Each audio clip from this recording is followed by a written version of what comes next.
Yeah, I apologize. 2. Cardell. Yo. Yeah, I'm. You know what? I'm glad Cardell's here with us today because I'm not here for the Cowboy Bebop slander. I'm not going to deal with it.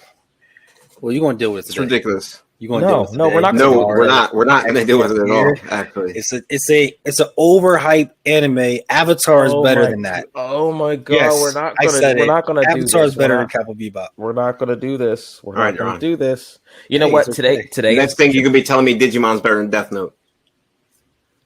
Depends how you look at it. All right, now you're just trolling. We're not going to do this today. Today is not about anime, okay? Today is about Across the Spider-Verse. Welcome back, nerds, to another episode of the New Block Nerds podcast. I'm your host, Chris, a.k.a. Prince, with the homie Duran, a.k.a. Medic Grizzly, and my brother Cardell here to talk about all things Across the Spider-Verse. Gentlemen, how we doing? Doing good, B. How you feeling? I'm good, man. I'm good. Cardell, how you doing? I'm doing great, man. The movie was great. I'm ready to talk about this. So awesome. Yeah, I was gonna maybe troll the audience opening and tell them that we all hated it, but no one was gonna believe that. Nah, plus, absolutely not. Duran has enough troll energy for 4 podcasts, so we're just gonna get into it. Where do I even begin? So, those of you who follow us on Instagram at New Block Nerds Podcast, we did IG Live a few days ago, just because me, Carter, and Duran, we were just talking about it, and we were getting super excited, and we just felt like we had to get some of the initial reaction out. I don't even know where to begin. Like, I feel like when we were talking about the predictions for this movie, there were like 1,000,001 different theories out there, and I feel like in some way, all of them kind of came true. And I'm sitting here watching the movie in the theater, like smiling to myself, like, how are they doing this? How are they giving us everything we want and it doesn't suck, right? Because like there's a very thin line between like fan fiction, right? That's like good, and fan fiction that's just gratuitous, right? And I didn't feel anything close to like gratuitous fan fiction, even though it's full of it. So I don't know what did you guys think just about like all the theories and like the anticipation of this movie coming out, and like I don't know, maybe I'm overhyping it. Did you guys think that it stuck the landing? Go ahead, Cardo. I definitely think it stuck the landing. Kind of building off your point, I like that they gave lots of Easter eggs in the way that the movie is structured with the multiverse. It gives you the opportunity to give a lot of these Easter eggs without them feeling cheesy or forced. So you got a lot of fanfare, but you also got a really dope story along with really great music production, with really great art direction and design with the characters. I loved how like each person, like what's the dude's name? The UK Spider-Man. What's his name? Spider-Punk. I loved how like they designed him with like the old like newspaper clippings and those like flashing out and him moving at like a different frame rate than other people. Like I think they just did a great job designing each person and making them all feel unique, and then also doing, I wouldn't say a whole lot, but enough character development to where I was invested in the different versions that they brought in. Like, oh, you know what I mean? So I don't know. I love the movie. I need to see it again. It's one of those movies where like you go in with a main character. Everybody said we're going to focus on Miles. You walked out with actually enjoy the entire Spider-Verse. There was so much like you enjoyed Miles' story, but also Gwen's story, Spider-Punk's story, Peter's background coming back from the first movie now, the overall flashes of the Amazing Spider-Man, back to Tobey Spider-Man, even like a small glimpse of Venom. Like you had everything inside of a movie that you did not expect. And also being considered an animation film, you don't put this much into a storyline for animation, but they're shocking the world to the point that this might be arguably the best Spider-Man movie. Not just an animation movie, the best Spider-Man movie. That's a strong, like, case to make. And it also tells you right there, like, darn, this really could be true. You walked out of there, you're like, this might actually be the best one. The best thing I like about this movie is how they drew the emotions out of all the characters. And like you said, Cardell, you mentioned Prince, the colors in the background, the different paintings, the different universes, to the actual showing how 2D for characters versus Spider-Punk was in a lower frame rate, actually showing the guitar, showing the emotions, showing that he was definitely a different element than everybody else. And then Gwen dealing with her father, and seeing how like one screen showed him being orange and showed her like in a depressed state. It was freaking amazing how they did all of this in the animation in a film. And this was remarkable. Yeah, no, I mean, I'm kind of mind blown because Deron, what you just said about like this arguably being one of the best Spider-Man movies ever, animated, live action, or otherwise. We said that about the first one, right? We definitely did. And like here we are a couple of years later, and they're just like, oh, we're just gonna do it again, and we're gonna do it better somehow. And I said this on the live stream last week, but I mean, where they're headed, and we're getting beyond the Spider-Verse, which I'm assuming is going to wrap this trilogy up. Yeah. If they continue on this trajectory, we're going to have a serious conversation about what the best comic book trilogy is. Mm-hmm. And this is coming from a diehard Batman fan who loves the Dark Knight trilogy. Bro, if Beyond the Spider-Verse does to this trilogy what Across the Spider-Verse built on from Into the Spider-Verse, mm-hmm. I mean, come on. So let's dig a little deeper. So Spot, when everybody saw Spot, nobody, I know I didn't, we talked about it before in prior podcasts, no one this is the big banger villain everybody expected. But the play and implications that he put on the entire multiverse and how things played out from him turning white to the story progressed again closer in color between black and white to now being all black towards the end when it showed the envision of Miles' dad and him. It shows you that they put a lot of effort in the storytelling. How did you guys feel about the progression of the first movie, how Miles was immature, still trying to figure out the ropes, to Gwen also finding her thing, to now seeing Miles was taller. You see him, his shoes were tied. You saw his skill set different. His personality was still explosive, in my personal opinion. Is the best thing about his character. How y'all feel about the development from first movie to second movie? Yeah, I mean, I felt like, I mean, it's kind of just like a classic kind of Spider-Man coming of age tale, right? Because I mean, he's growing up through his adventures as Spider-Man, right? So like, remember, he starts when he's 15 as Peter does, right?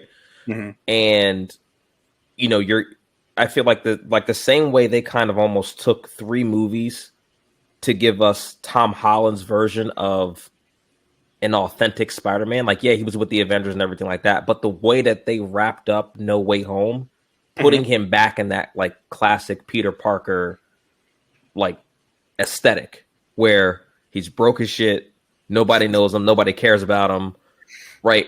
As terrible as Peter's life is, that's why we love Spider-Man, right? Because he's so relatable. I feel like they're doing the same thing with Miles' story, where Into the Spider-Verse, Across the Spider-Verse, and Beyond the Spider-Verse together are going to be one big origin story for this character. Of him, when he comes out of Beyond the Spider-Verse, he's going to be like fully owning this Spider-Man persona in his universe. The same way that like Tom Holland did, where he was kind of the first couple of movies, even with like the Avengers team ups, he was just kind of, you know, figuring shit out because it was all still new to him.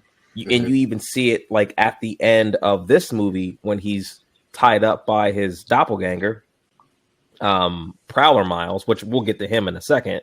But you see him putting his finger on the chain, getting ready to, you know, blow it up. And it's a great callback to the first movie where he had Peter tied up on the punching bag as well, and Peter kind of did the same thing and got out. So it's just like little things like that they're just showing how quickly he's had to mature, and that is the story of Spider-Man, right? It's just like it's all cool at first, like you're swinging through the city, everything's cool, like you're experimenting with different stuff, but then some real shit like this happens. and it forces him to grow up and realize like, yo, I can't just be just a happy-go-lucky kid swinging through New York City. Like, there's some real shit going down, and it's forcing him to like really like mature in real time. Yeah. I agree 100%. The first movie is like kind of the shock to him, like, oh, what the hell is going on? Right? This one is more of the coming of age. Like, he has more of an understanding of what type of world he's living in and who he is, and trying to find his role in that world. And I think that the follow-up is really going to help him to kind of cement his place, take accountability and responsibility for the fact that he's got these powers and he's in this position, and really kind of set him through as Spider-Man. You know what I mean? So how'd y'all feel about Oscar Isaac? I think he's definitely on like GOAT status right now, as far as like from Moon Knight to Apocalypse, everything he's done to now being Spider-Man. His 2099. Yo, he's third Marvel movie. Third one, right? Different villain. Like he's up there in the pedigree. He's there. How did y'all feel about his tone? We know we love Spider-Man, supposed to be joking, funny, but his whole tone was different. Like, I just love how he painted the picture, how severely, like, how serious this was, a multiverse, and how things were. It wasn't a game. Grown men, little kids. How did y'all see that playing out? Number one, I love Oscar Isaac. I love everything he's in. I think he's a fantastic actor. I think, number one, I never thought that we would ever see Spider-Man 2099 anywhere near a big screen. Me neither.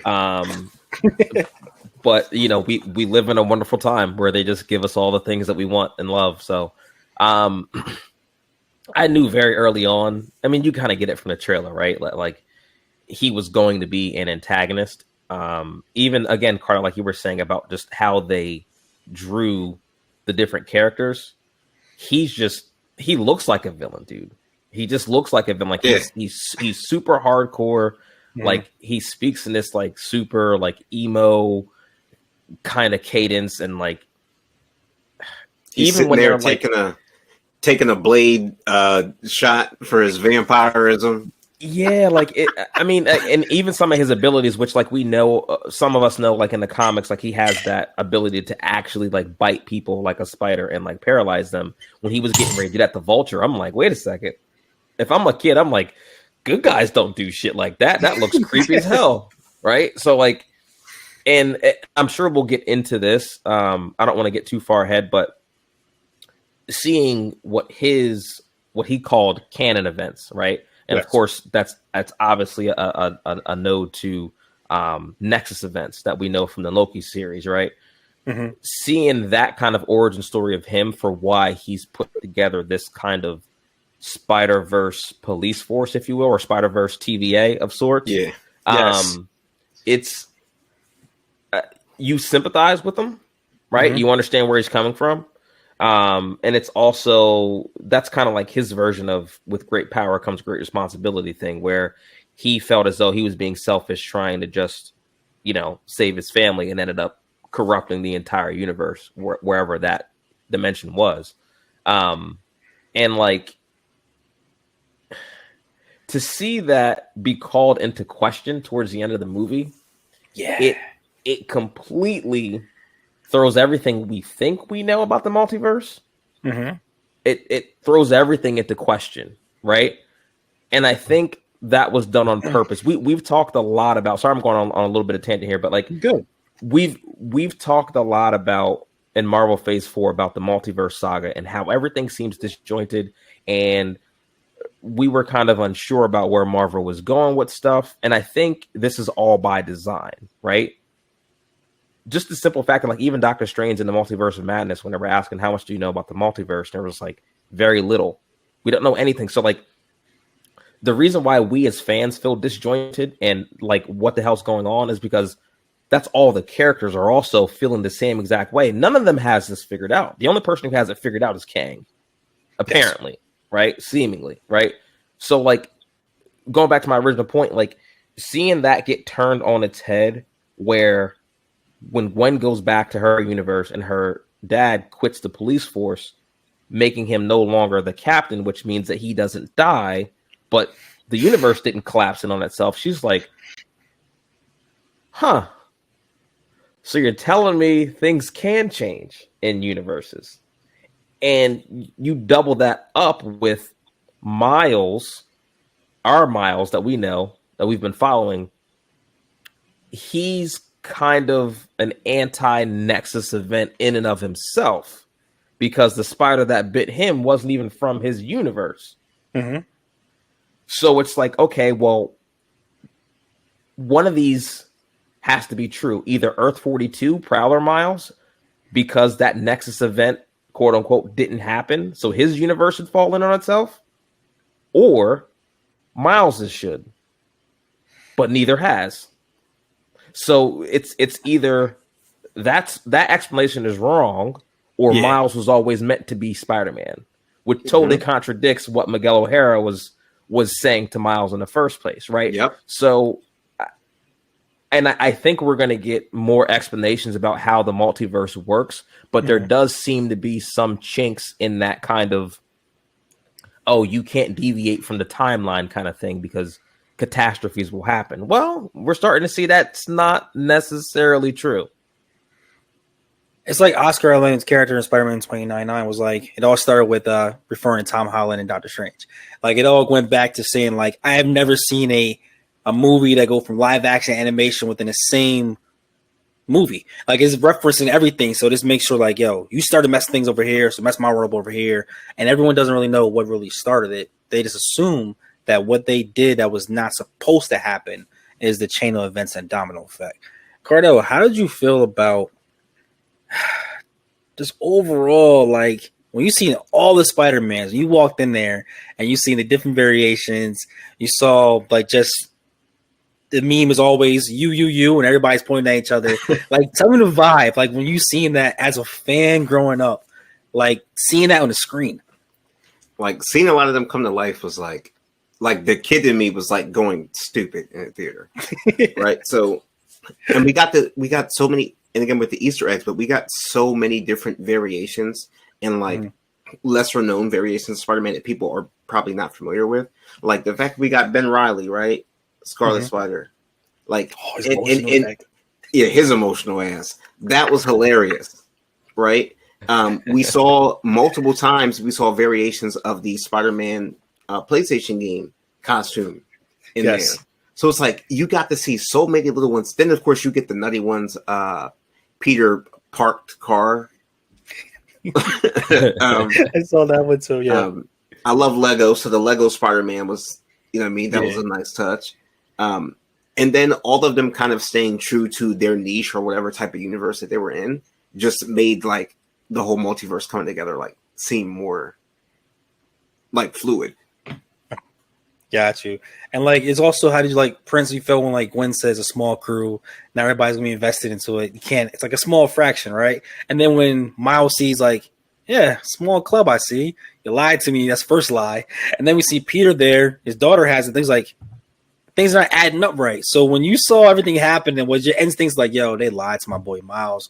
Or was you still like stuck in the thing where like, this is so cool?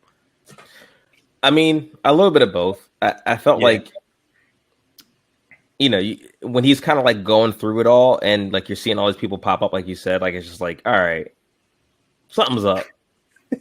Something's up. What's going on here, right? But you know, that's just Spider-Man. You know what I mean? He's always getting into some shit that he's way in over his head, and he always stumbles into it. It's never on purpose. It always just happens. So would y'all grade this movie when the conclusion came to when Miles was on top and he actually outsmarted everybody and went back to trying to go back to his home and tried to save his dad? When the lady girl, I can't think of her name, the virtual Spider-Man, I can't think what Spider-Man she is. She knew he was. Yeah, she knew he wasn't going back to the right universe. I didn't know that. I had no idea. I was like still hyped that he's actually going to go there. And then tell me y'all feelings, like what really sparked you? Like, yo, that's his uncle. Like, what's going on? Yeah, it hit me when he told his mom that he was Spider-Man. Yeah, and she just like didn't react. So I'm just like, what? And then when she acted like she didn't know who it was, and he was like, "Twit," and she was like, "I was like, all right, something is off." I was like, what? I did not though see another version of Miles being there, but that reveal was crazy. I Yeah. haven't felt like that in a theater since, and I know people have made this comparison a million times. This is like an Infinity War ending. Like it leaves us on such a cliffhanger, bro, because like you see his Uncle Aaron and he's like, I'm like, oh man, oh shit, this is, oh boy. But then, of course he gets knocked out and then he's like, you don't have to be the Prowler. And he's like, I'm not. And then that's when in my mind, I'm just like, oh, damn, damn. Yeah. Yeah, Prowler Miles came out there looking like Lil Durk. Oh man, Killmonger is on the ancestral plane somewhere, smiling down, proud. Do y'all think he's going to be the Prowler that we know, or will he be a hero as the Prowler? There's city when he actually went outside and had a chance to see, we could see, hey, this is not the same city that Miles was in. Yeah. That city looks like it was overrun with crime. He's probably heading a lot of that, or in charge of a lot of the crime. I think this is a Miles that went completely bad. He lost his dad, who was a cop, and he's just hanging out with his uncle, who was always in the streets. And he leveled up, and now his uncle works for him. This was the same Miles that the spider was supposed to bite in his universe. When it showed the clip, it was a Miles. He was in class studying, so he's definitely smart, just like the Miles we know. Probably smart with physics, which would explain how he got his Prowler suit. Probably made all that stuff. I really think I'm thinking Batman. I think this is actually be the good guy. I think in that particular town, I think that the Sinister Six or someone that we haven't talked about is going to be the main villain, and him and his uncle are trying to actually save the actual city, actual universe. I just think that's going to happen because the colorway is still the same. The colorway was actually back to being blue and red. If you actually watch the film again, it's blended everything together as Spider-Man, and that's my personal opinion because everything we thought was going to happen has not happened. So for it to be so obvious that he's going to be a bad guy, I just don't see it. I see they're going to try to throw a little okey doke on us, and he's going to be the good guy, and it's all said and done. I mean, yeah, I could see that. I think it's less of a black and white thing about him being good or evil, and more of a nuanced thing where since there's no Spider-Man in this universe, everything is gone to shit. So him and Uncle Aaron are just doing what it takes for them to survive. I mean, his dad's not there anymore, so I'm assuming that they're not living lavish, right? So I imagine it's not so much like he's like to your point, Carter. I don't know if he's like playing Red Hood, right, in Gotham City, where he's like, I'm just going to become the crime boss and maintain all this. More so, it's just like I'm just out here doing crime because everyone else does crime too, making a buck. You know what I mean? To make sure Moms is taken care of, and if one of them Center Six folks run up, then they can get done up. But I'm not out here, trying to be big man on campus either, right? But Duran, to your point, I do think that there is going to be a little bit of a little bit of a redemption for Prowler Miles, because there's a part in the movie where his mom is talking to Miles about, I remember you as just like this little boy, and she's telling him, promise me to take care of that little boy, not take care of you. Take care of that little boy. Yeah. And I think metaphorically, Prowler Miles is that little boy she's referring to, like bringing him back to like not being Prowler Miles, frankly. You know what I mean? I do think that there's going to be a little bit of that where it's going to be like, we can save our dad. But I did love how he was like, man, if we don't do this, our dad is going to, he was like, your dad. Yeah. And I was like, oh, shit. All right. Whoa, my bad. Let it be known. What's the biggest surprise you guys had in this film? Like the biggest cameo, or just like they actually put this in a film where you were like shocked? Outside of Prowler Miles, I would say one of my favorite ones and one of the bigger shock ones was seeing live action Danny Glover in the in the Prowler outfit. So they've already shown him in the live action movies. I feel like the after credit scene in that movie, he even says Miles by name. Hey, Miles, I'm not going to be able to make it. So I feel like they are setting it up to where if they ever want to, they can go ahead and then transition to the live action. Hell, I think it would be dope if they found a way beyond the multiverse. They found a way to. I know this is going way into the deep end with my theories right now, but if they found a way to have him at the end of this go into the live action, absolutely, that's my plan right now. I was gonna tell you that's exactly what things will happen. Exactly. Keep on going, Cordell. Keep on. But that's what I think would be a dope like end game to finish out this. Have him transition, and I also heard, which I think it might possibly be in the works. I saw something about the actor who voices him, Shamik Moore.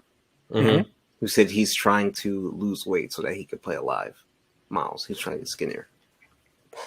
Yeah, I mean, he should. I mean, I think, especially if they're connecting the animated universes, not even if, they have already. We've seen it. They're connecting the animated universe with the live action universe. Yeah. I don't see why they wouldn't at least entertain that thought of bringing him on. You know what I mean? I mean, he's an actor. He can get in shape.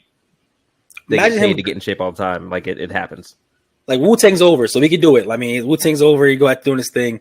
But you imagine the glitch. Like, he goes from that for animation to live action one. What? Like, you want to talk about the pop inside the crowd? Like, that would be insane. But what about you, Prince? What's the biggest, like, cameo or surprise you saw in this film? Or even, like, predictions you got going on? Aside from Donald Glover, I would say the Venom universe cameo. Say it again.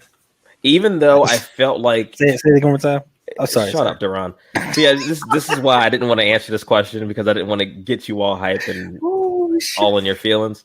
But yeah, seeing Mrs. Chen, I was just like, okay, all right. That's when I knew, when they were like jumping out in universes. I was like, okay, all the theories we were talking about how nothing's off the table, they're just doubling down, letting you know, guys, we can literally do whatever the fuck we want.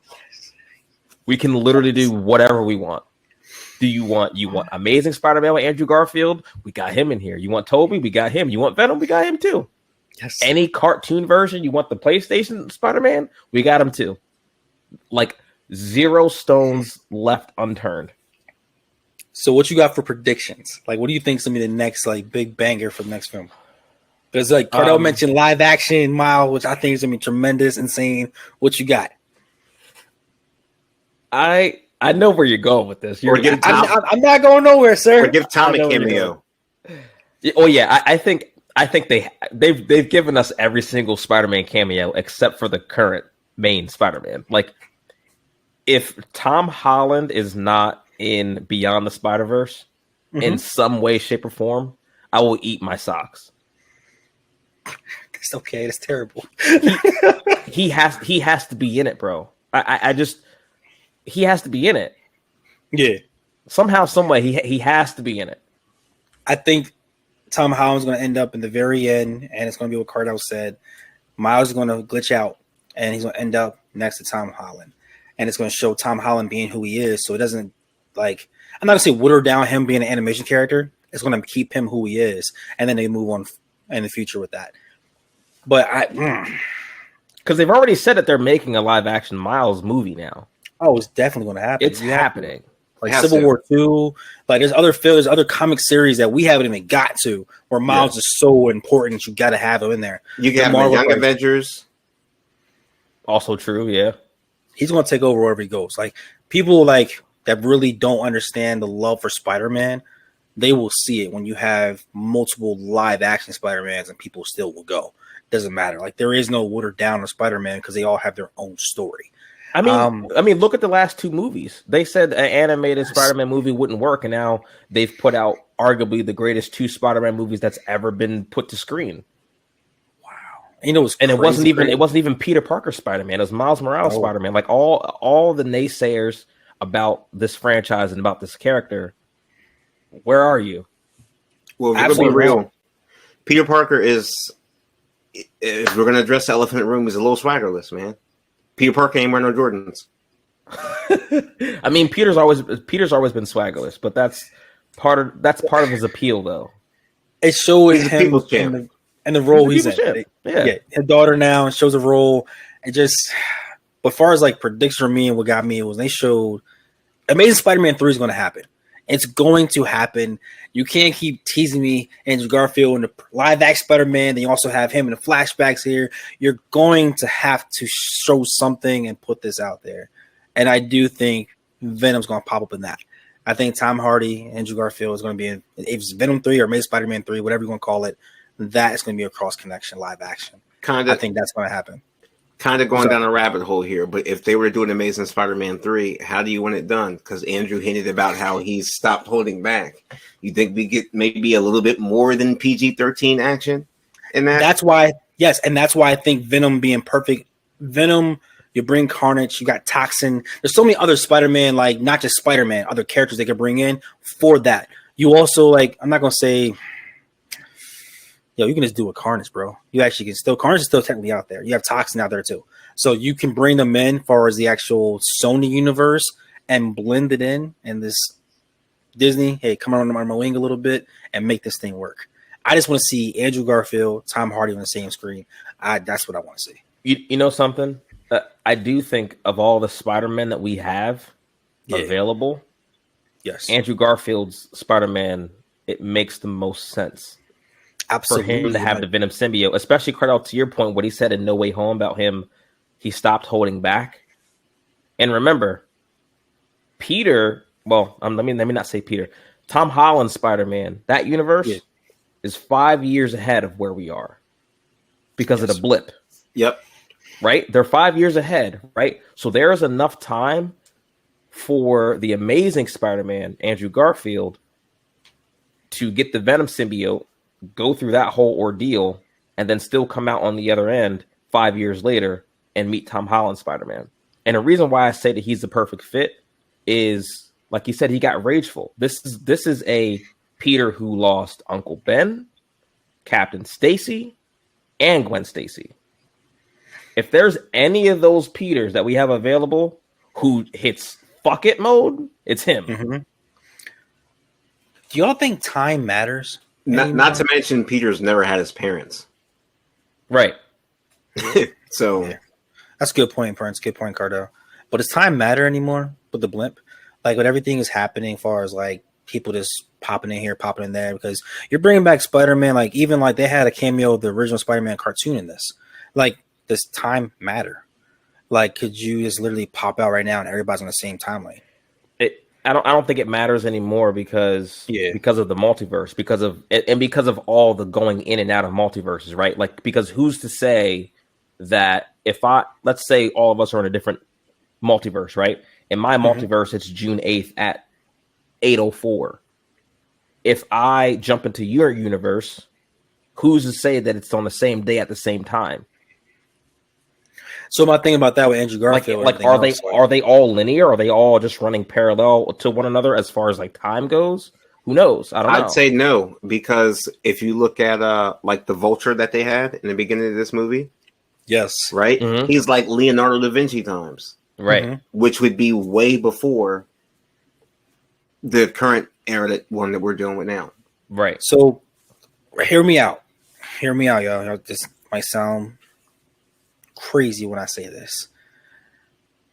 Live action, the conclusion of the next Spider-Man, Amazing Spider-Man movie, not Amazing Spider-Man, Spider-Verse movie, you have all the Spider-Mans there. Every single one of them in live action form, but in a different suit.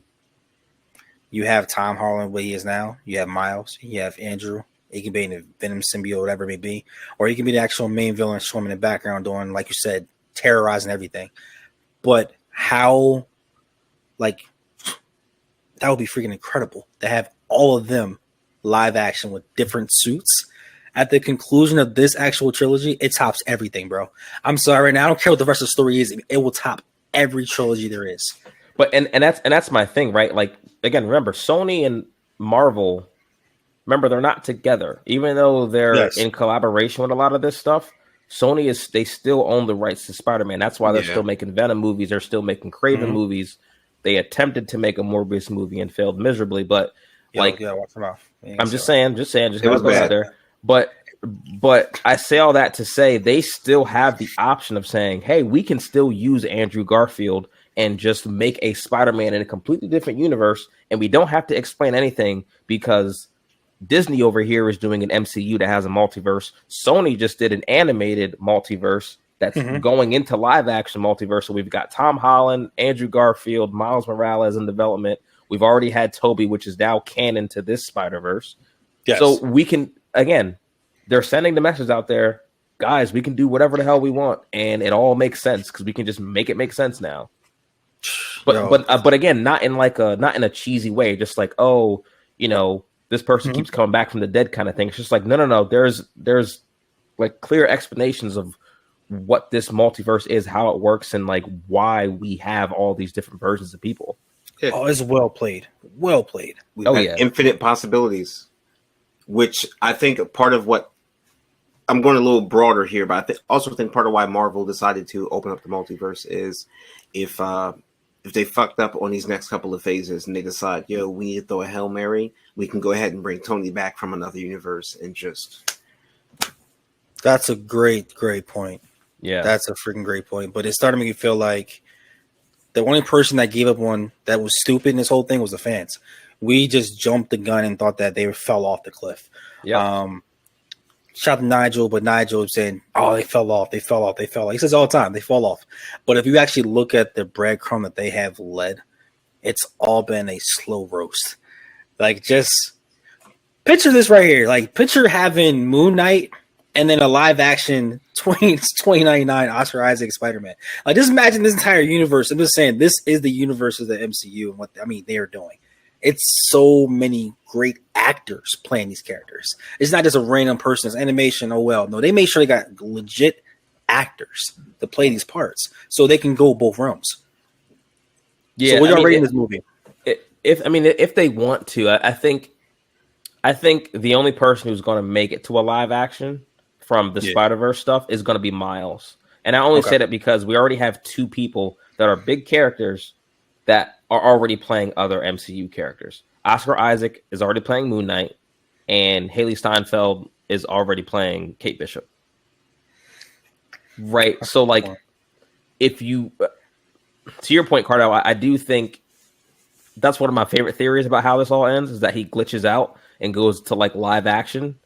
But then he's just firm. Like, the Spider-Verse is in the past now. Like, I don't think he'll be doing any more multiverse travel after that, unless, of course, they want to include him in like Secret Wars, which I think is also on the table as well too. What if he brings back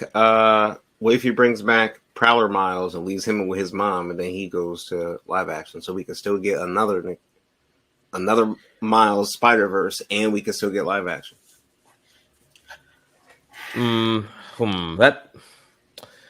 That's a good theory. I don't think Prowler Miles makes it off of Earth 42 though. I think he's way too broken. It's like it would be like Captain and the Winter Soldier or Captain America and the Winter Soldier. When they were like, oh well, who's going to get the shield? Is it going to be Sam or Bucky? It's like Bucky's got way too much blood on his hands to hold that shield. Yeah. It's no. There is for the fans. We are historians. We also know there's a comic of Winter Soldier being Captain. We understand that. We understand but the way the world is now in society, how things are going, there was no way they were giving Bucky that shield to move on forward. That was not happening. I am sorry to let that right now not happen. That is made just for comic books.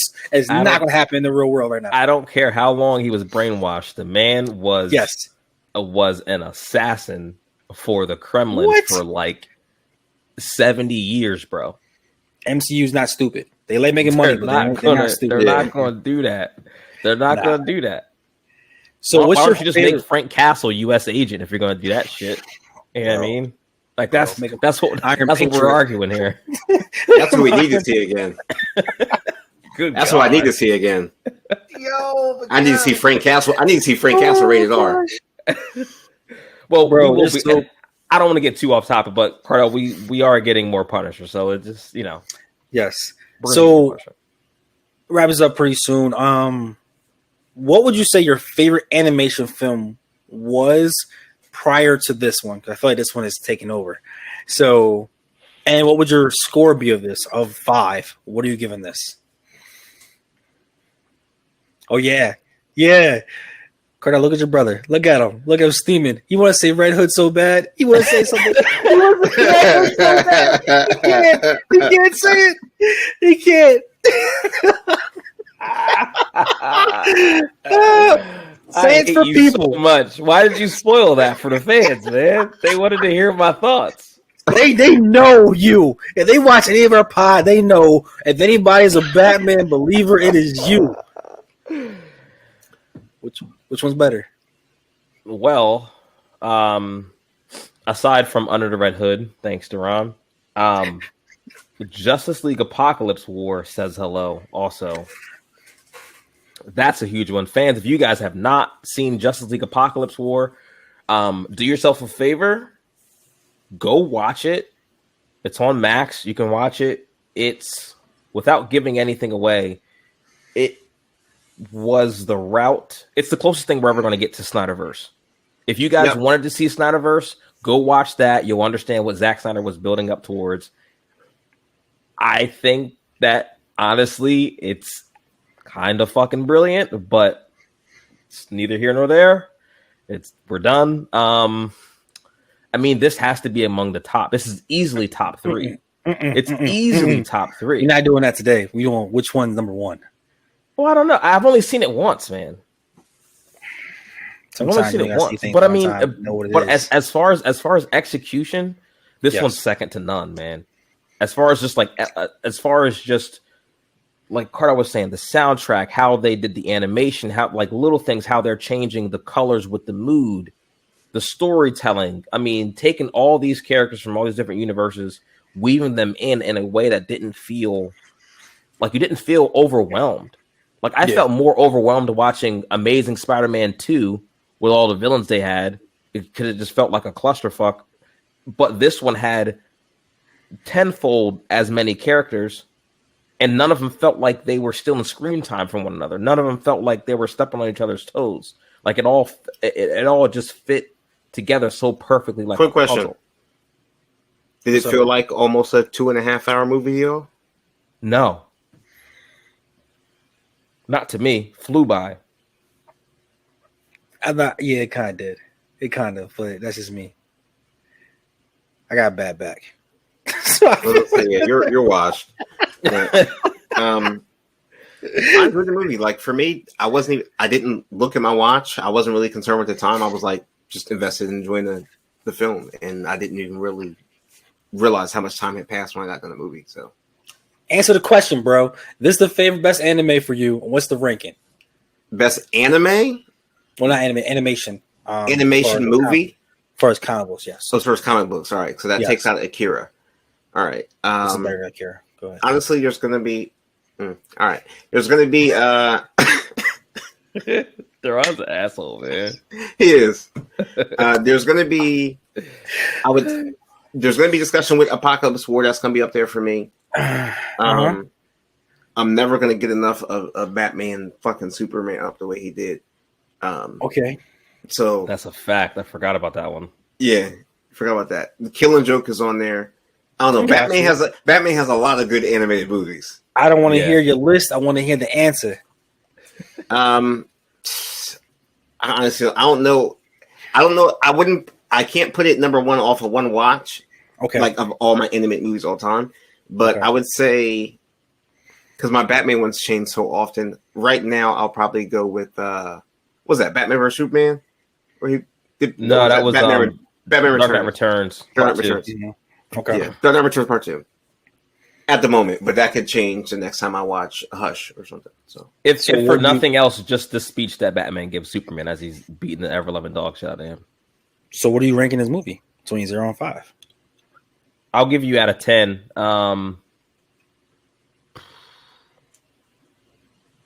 It's got to be like a 9.6 at least for me. So you saying red? Okay, got you 9.6. That's solid. It's bro. Like I was so like when I walked out of the theater, the first thing I did was text y'all. Was just like, yo, yes, yo. yo, this shit's incredible. Like, bro. please go see it so I can talk to you. I'm like busting at the seams here. I can't I gotta talk about this with someone. My biggest gripe with the movie was the cliffhanger. Mm-hmm. That's the beautiful cliffhanger. I loved it. That's I thought it was great. I was just tight that it was over. I was like, oh, you know, and right here. Okay. So what you got for a rating though? Like probably like a 9.5. All right. So you tell me 9.5. You tell me 9.6. But you tell me yours? that. What's yours?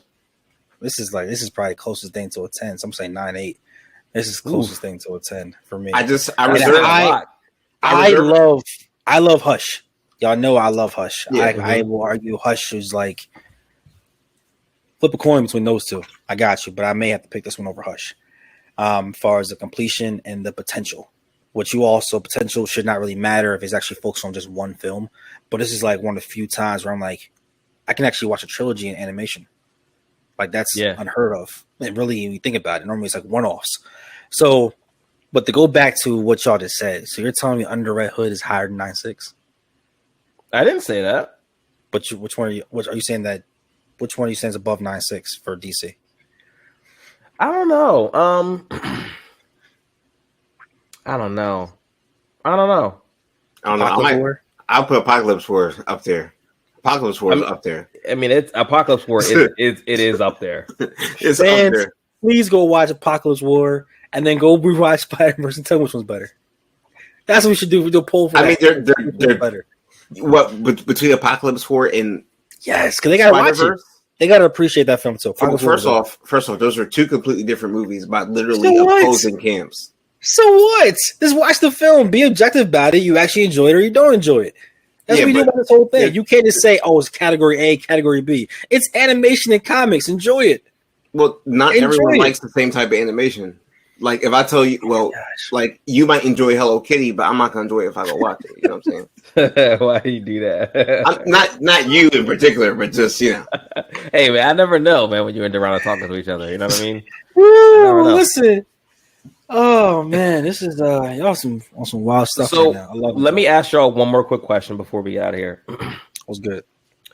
As good as these first two films were, what are you guys most excited about for either Beyond the Spider-Verse or any other potential projects that this could lead into? Whether it's Secret Wars, live action Miles Morales film. Like what has you most excited about this film? I'll start off. So the way they've been exploring the multiverse is both with the MCU and with the Spider-Verse. I don't think they have any intentions of closing up access to people being able to jump between universes anytime soon. So I think I'm looking forward to seeing how they're going to incorporate that to kind of cross paths with different characters. I think that is going to be used a lot, as we mentioned earlier, to try to cross it maybe into live action Miles, maybe into Young Avengers, Secret Wars. So I think they got a lot of opportunities to really try to utilize them. And then I would really like to see, honestly, I think I'd be curious to see if they, because I don't think they're going to stop at Miles. Sony, not at least, they have to keep making Spider-Man movies if they want to keep the ownership. So I think they might try to eventually introduce other live action versions like Gwen and others. Okay.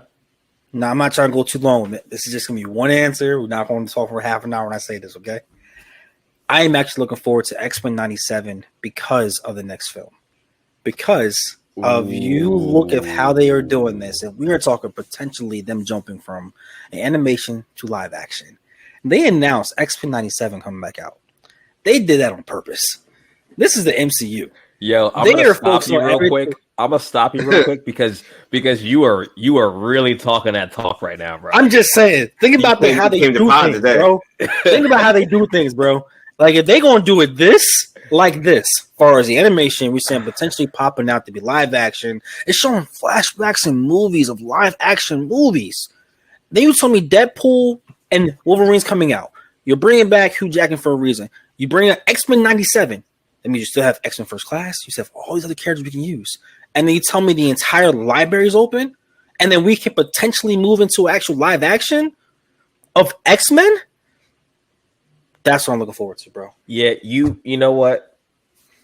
I can't believe I hadn't thought about that, and I haven't seen anyone else think about that. I completely forgot about the animated X-Men series coming back, and like, oh man, I have no idea if they're actually planning to do this. But honestly, as good as these animated Spider-Man movies have been, Marvel, bro, come on with it. Stop playing to give us X-Men. You know what we want.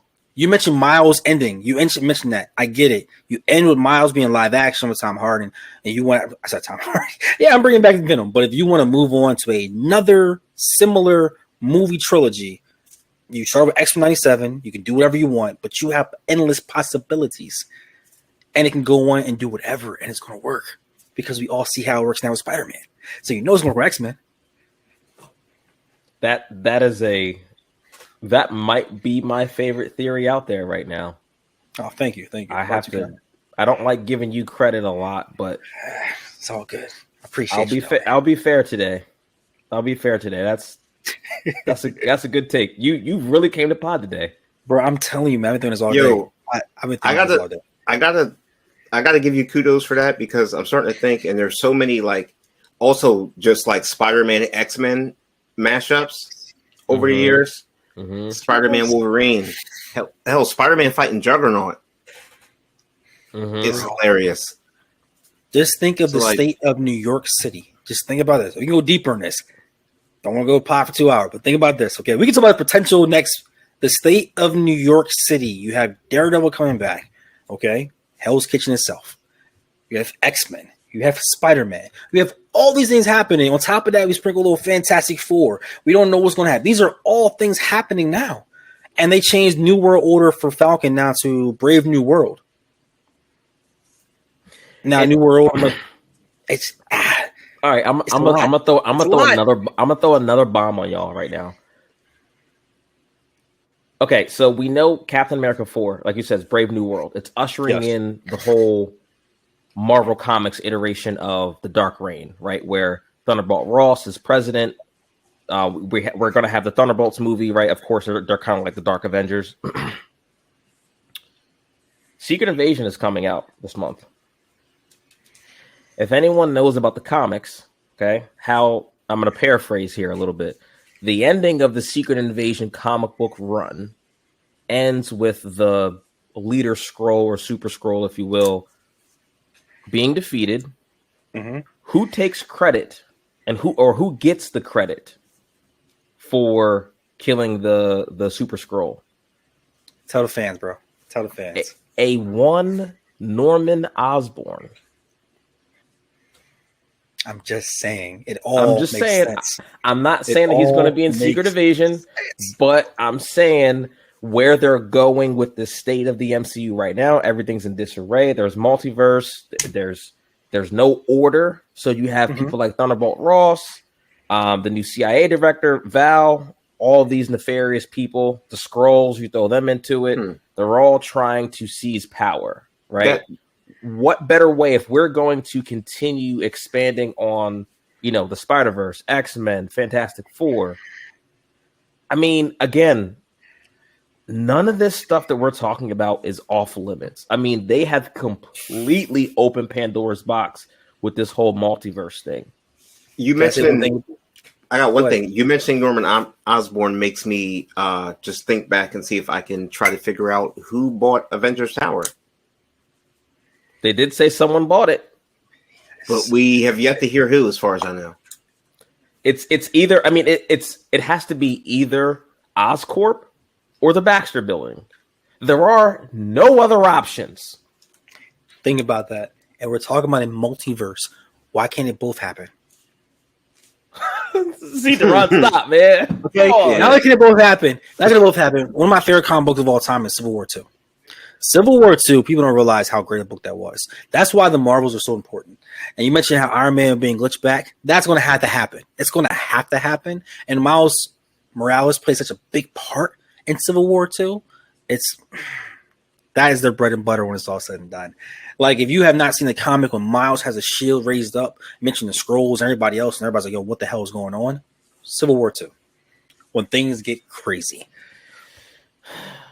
They playing with us, bro. Like, like they literally like they are. They really are. They play this. They have this plan. There's no way that people are. They are massive comic book fans like you and I, like all of us are. And you have all of them in the same room, and you tell us we're in the same room for months at a time, planning out a 10-year process. You think they didn't think about? Oh yeah, let's do this. Let's slow roast it right now. And to that point, I just feel like such a hater because we were after Ant-Man Quantumania, we were so down on Marvel stock. We were. Kevin Feige is sitting somewhere with a cigar in his mouth, like, you dummies. Y'all really thought that do y'all know who the fuck I am? Bro, you just mentioned Ant-Man. We don't know. I'm sorry, glasses off for this one. We still don't know if Ant-Man is in the right universe yet. We don't know. We don't. Because the Ice Cream Man did not know who that man was. We don't know this. On top of this, you want to talk about multiverse stuff? The dude that played the Indian Spider-Man in this one was the guy, the taxi driver from Deadpool. The same voiceover guy. That's him. I can't think of his name right now. Wow. You talking about like sharing the wealth, sharing the pie? They stay within their circle. You like in-house promotion? That's what they do. I mean, Daniel Kaluuya was Spider-Punk. He was in Black Panther. Yeah, bro. They know what they're doing, man. Like, they do. They know. Yeah, they do. We have a honestly future. Like, honestly, shame on us. Shame on us. Kevin Feige. I think I speak for the pod here when I say we apologize. We overreacted. All right. We thought y'all stumbled. Clearly, you did not. Okay, yeah. We're back on the wagon. All right. Players fuck up, bro. Yeah, it happens. It happens. I'm just, again, we could talk about this for hours upon hours. Just all the I'm going to call these fringe theories that we just kind of discussed the last 10 or 15 minutes, but I like it. None of them are off the table, man. None of them are off the table. All this is possible, and it just makes me so excited that we're going to get Beyond the Spider-Verse next year, and I'm glad that they did it like back to back, the same way they did like Infinity War and Endgame, because, bro, the anticipation for Beyond the Spider-Verse is going to be at an all-time high. I have a concern. The difference between Infinity War and Endgame and this is they filmed Infinity War and Endgame like at the same time. You don't think they ain't talk to each other, bro? They knew what they were doing. Yeah, they're definitely working on Beyond the Spider-Verse because I mean, animation. You know how much work that takes. Like they can't. Yeah. They wouldn't be starting from scratch right now. They've already been working on it. No, they've been working on it, but it's not done yet. Yeah. Because I think the girl that plays Gwen, I don't think she's recorded any of her lines for the next one yet. Oh, Haley Steinfeld. Yeah. Bro, we don't know. Marvel's on some secret stuff. Y'all seen earlier, like you want to watch a little bit of Secret Invasion. They actually had a code at the bottom.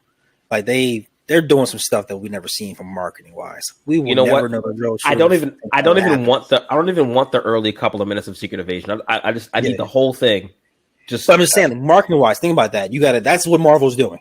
Like you want to talk about like brainstorming, like it's just the passion behind the chess moves is what I enjoy so much about this. With fans, please write down your theories, write how you felt about the movie. Just let us know everything in general because we have some more stuff going on that we want to talk about. Yeah, we will definitely be back next week because Flash is coming out next Friday. So we will definitely be back to talk spoilers on that. Super excited about that. Secret Invasion coming out this month.